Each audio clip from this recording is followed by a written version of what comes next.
Okay, so the battery used to be over here.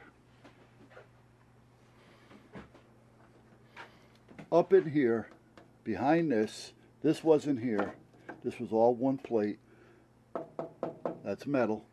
And up behind there was the battery. It was one of those sealed gel cell type batteries, I guess. And it was about the size of a cigar box. And it was laying up there and sideways. And there was a plate here that was holding it in. And you plug into this little plug right here. I can't see the screen right now, but right there. With this little transformer thing, which I have over here. I should still have it in here. This is where I keep some of the crap for that. Tire repair. Okay, what I do with the little transformer? There's an oil filter for something. And what's this for? Well, it's for the Generac, whatever it is. What the hell is this thing? Oh, that's a filter for the Generac. Oh, okay. Okay, now where is the... Oh, there's a filter for the John Deere. There's another Generac. There's another John Deere. Oh, here it is. Right here. Okay, so this is what you get with it to plug it in and to put your little charger on it. Now, with that being said, after the first time using it, I had that problem. I said, you know, something's got to be done about this. I'm not going to keep worrying about putting this on a charge, worrying about it starting, worrying about, is it plugged in, is it not plugged in, and all this other crap. I called the company. I was talking to them about a solar panel, of some sort, just to put on it, and they said, well, they don't recommend that on that particular battery that's in there.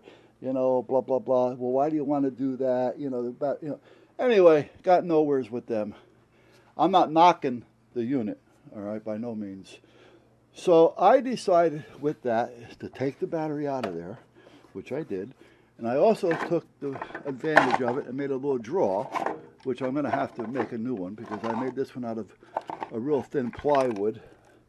And apparently the squirrels like it more than anybody else. And maybe a mouse. But with that being said, I made that because the battery used to sit in here over there, something like this. I put this in here. But and I said, you know what? I got to do something here. This is crazy. Because the generator doesn't really charge the battery when it's running. And I'm not going to start putting a generator, or an alternator on the thing, even if I wanted to try where. Then I was thinking, well, if I run it and have that little transformer plugged into here and here, would it charge itself? Well, yeah, but is it going to do it? And then it's only going to do it when it's running. Okay. So I decided, screw it. Now the wires that were coming from that little plug for your charger was smaller than these. These are not them. It was smaller than these. I would probably venture to say 24, 26, maybe 28, whatever it was, hot and ground. So the wires on here from there to the battery that was up here was no bigger than the wires that are on the charger itself. Now I can see if they went smaller, but you don't want to go, you don't want to go smaller, but they could have gone a little bigger. And that's one of the reasons why they were worried about solar and all that kind of stuff. Anyway, what I did was I said, screw it. I took this panel all off. You had to take the tank off to get this off, to get the battery out. It was a nightmare. I said, I'm not going to replace it with the same battery. Not after all that crap that I got to go through. Screw what the company said. I took the wires that were off this little plug here for charging, and I made them bigger. I put, I think there were 14 gauge, that over there, on there. So at least now, if I wanted to put a little charger in here and plug it in, meaning a battery charger, I know I can feed 2, 4, or 6 amps into it to charge the battery in here. But I'm still not comfortable with that battery. So I got that done. Then I added these banana plugs, and I don't know if you can see the wire, but on the back of those banana plugs we have 10 gauge. And we have a lot of 10 gauge up in there because I started changing it. So now I can plug into here with a set of banana plugs, you know, a jumper of 10 gauge wire, and I can jump it through the vehicle if I wanted to. Boom, done. But again, I'm still dealing with that little battery in there that I didn't like. So I said, screw it. I went over and I bought a motorcycle battery. Bingo. Why a motorcycle battery? Well, motorcycle batteries are made to take the vibration. Motorcycles vibrate. So's this. And then I had some metal plating, and I welded a box together. And then I welded it to here. And then I welded a bracket off here as well. So this thing is on there. It's not going to go anywhere. It doesn't stick out past the wheel. See the wheel? See the box? And then I ran the gauge to this battery that is the 10 gauge instead of having 26 gauge running to this battery. So, and that's what I did. And then I made a little Kydex cover for it.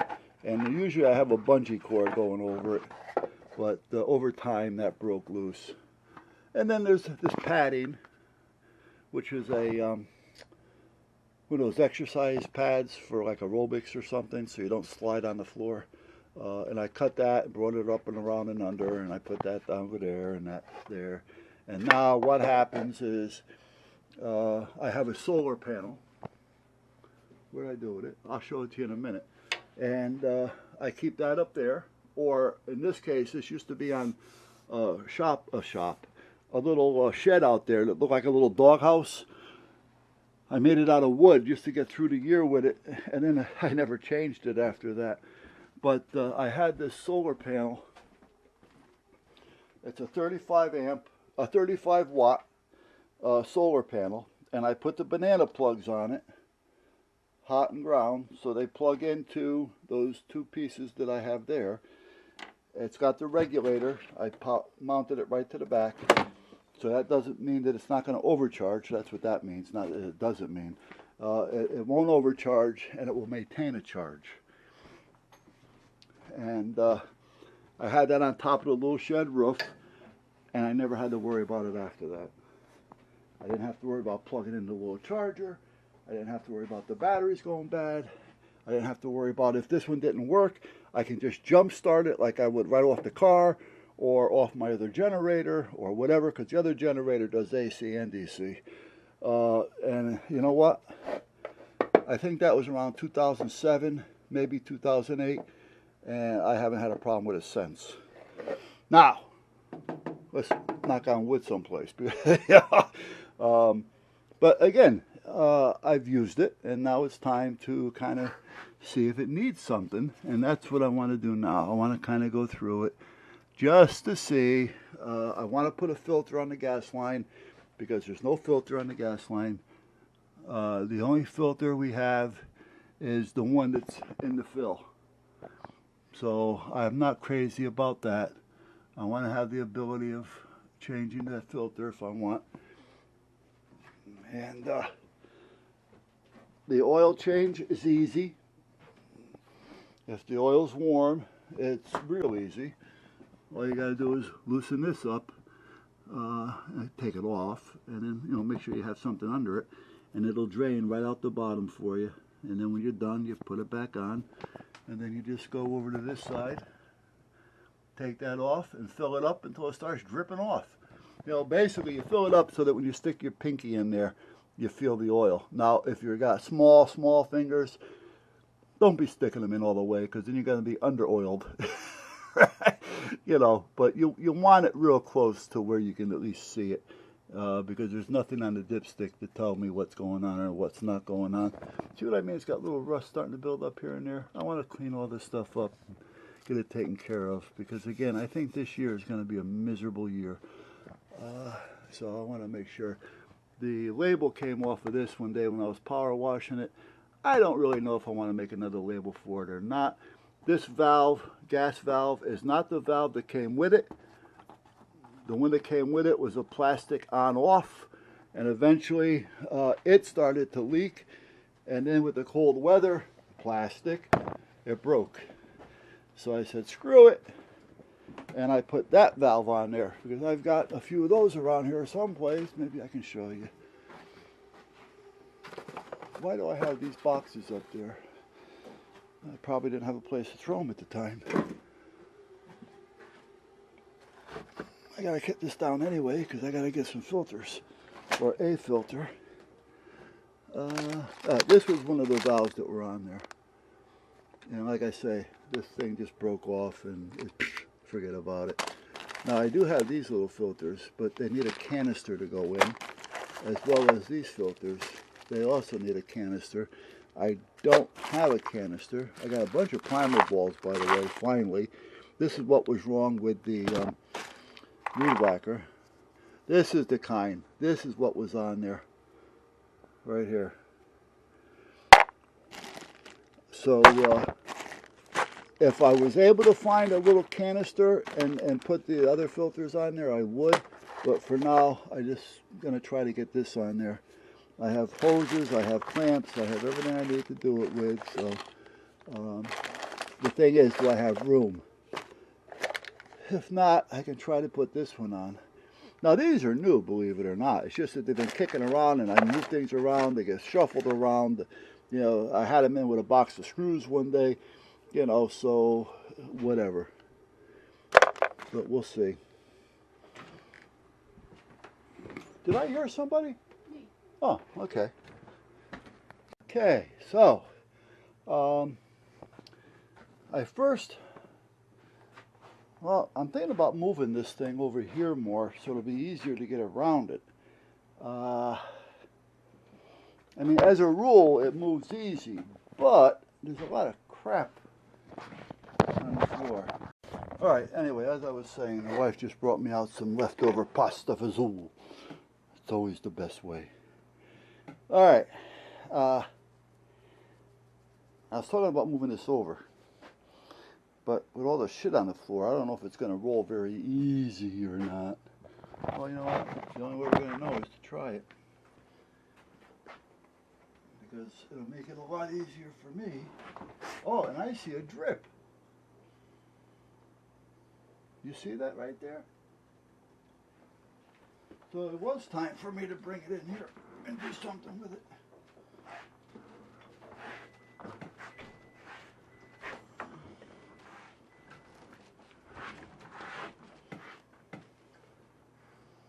Now that may work, because now I can move it this way if I need to, or the other way. Yeah. You guys see that drippage? See it? I knew when I came back in this time just now, I was smelling gas.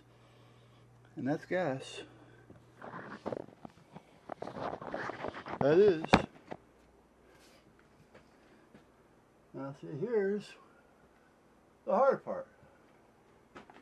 Because the only way to get to that is to take all this shit off. So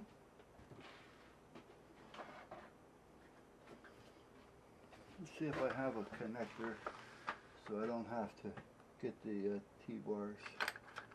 The old T-bar. I don't think that's the right, no, that's not, nowhere near it, because it's not one of these. That's one of those hexes. This is a different one.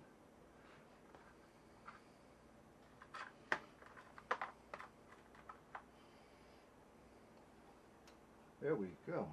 All right.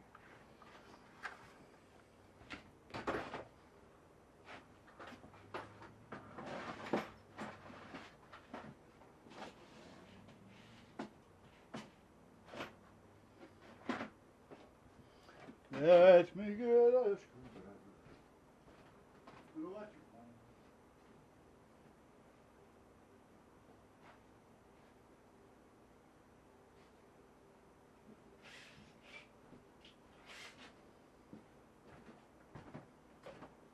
And I don't want the one with the hammer, because this is too small and it won't stay in there anyway. So that's dripping pretty good now, guys.